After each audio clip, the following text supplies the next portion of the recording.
change the world, start off by making your bed. If you make your bed every morning, you will have accomplished the first task of the day. It will give you a small sense of pride, and it will encourage you to do another task, and another, and another. And by the end of the day, that one task completed will have turned into many tasks completed. Making your bed will also reinforce the fact that the little things in life matter.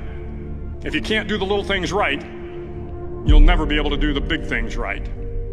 And if by chance you have a miserable day, you will come home to a bed that is made, that you made. And a made bed gives you encouragement that tomorrow will be better. To pass SEAL training, there are a series of long swims that must be completed.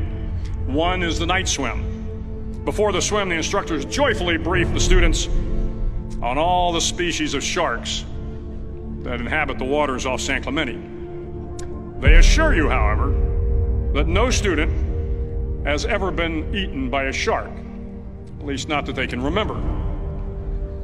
But you are also taught that if a shark begins to circle your position, stand your ground. Do not swim away. Do not act afraid. And if the shark, hungry for a midnight snack, darts towards you, then summons up all your strength and punch him in the snout, and he will turn and swim away. There are a lot of sharks in the world. If you hope to complete the swim, you will have to deal with them. So if you want to change the world, don't back down from the sharks. Over a few weeks of difficult training, my SEAL class, which started with 150 men, was down to just 42. There were now 6 boat crews of 7 men each. I was in the boat with the tall guys, but the best boat crew we had was made up of the little guys, the Munchkin crew, we called them. No one was over 5'5". The Munchkin boat crew had 1 American Indian, 1 African American, 1 Polish American, 1 Greek American, 1 Italian American, and 2 tough kids from the Midwest. They out-paddled, outran, and outswam all the other boat crews.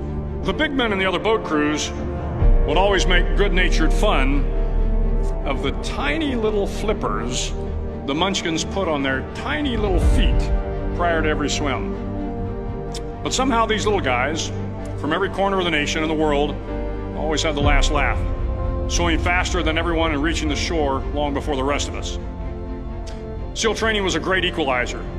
Nothing mattered but your will to succeed, not your color, not your ethnic background, not your education, not your social status. If you want to change the world, measure a person by the size of their heart, not by the size of their flippers. The 9th week of training is referred to as Hell Week. It is 6 days of no sleep, constant physical and mental harassment, and 1 special day at the Mud Flats. The Mud Flats are an area between San Diego and Tijuana where the water runs off and creates the Tijuana Sloughs, a swampy patch of terrain where the mud will engulf you. It is on Wednesday of Hell Week that you paddle down to the Mud Flats and spend the next 15 hours trying to survive the freezing cold, the howling wind, and the incessant pressure to quit from the instructors.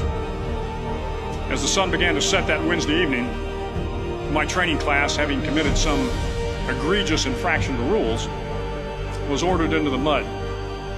The mud consumed each man till there was nothing visible but our heads. The instructors told us we could leave the mud if only 5 men would quit. Only 5 men, just 5 men, and we could get out of the oppressive cold. Looking around the mud flat, it was apparent that some students were about to give up.